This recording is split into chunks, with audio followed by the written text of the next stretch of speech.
retour des Bourbons, un vieux noble émigré vint, ainsi que le fait un homme qui s'installe, louer cette maison dans sa ville natale.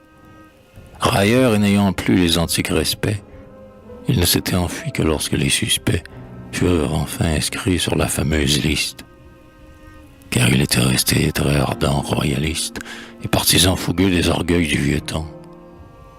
Quand il revint avec une enfant de 8 ans, la fille et son fils, hélas, une orpheline, ce fut triste.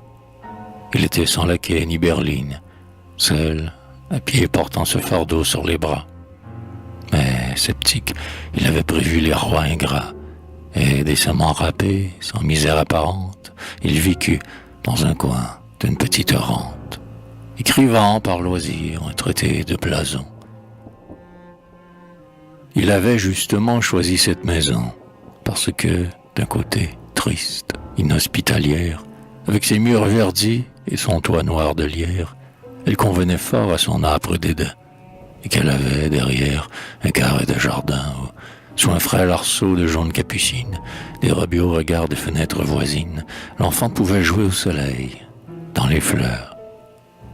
Comme il n'espérait pas revoir des jours meilleurs, que son nom fameux, vieux comme la bannière de Saint-Denis, c'était cet enfant, la dernière, qui devait, fille pauvre et sans dot, le porter.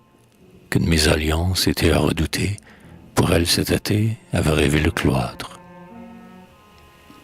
Aussi souriait-il, plus calme, en sentant croître dans ce cœur virginal le lys pur de la foi. D'autre part, il aimait son fauteuil, son chez-soi, trouvait l'office long et l'église glacée. Et l'unique servante était bien trop pressée pour conduire l'enfant pieuse qui voulut, bientôt entendre messe et vêpres et salut. À cette époque-là, venait chez ce vieux noble, qui possédait encore quelques champs, un vignoble, près d'une métairie, à l'ombre des pommiers. Un garçon de 16 ans, le fils de ces fermiers qui, jugé trop chétif pour la vie ordinaire de la campagne, était élève au séminaire. Un beau jour, ce petit paysan fut chargé, par l'aïeul, le dimanche étant jour de congé, de se rendre à l'église avec la demoiselle et de la ramener après cela chez elle. On l'en récompensait par sa place au repas et par l'accueil. C'était tout simple, n'est-ce pas? Cet humble protégé, collégien rustique, pouvait, à la rigueur, servir de domestique, bien que, pour être prêtre, il apprit le latin.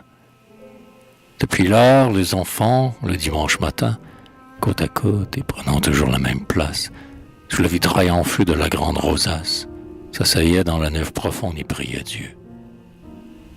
La petite fillette était vouée au bleu, toilette qui sied bien aux couleurs enfantines.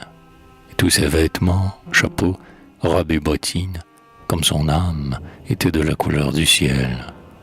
Quant au pauvre garçon, le noir officiel et les habits de drap, à coupe droite et triste, pouvaient lui donner l'air un peu séminariste.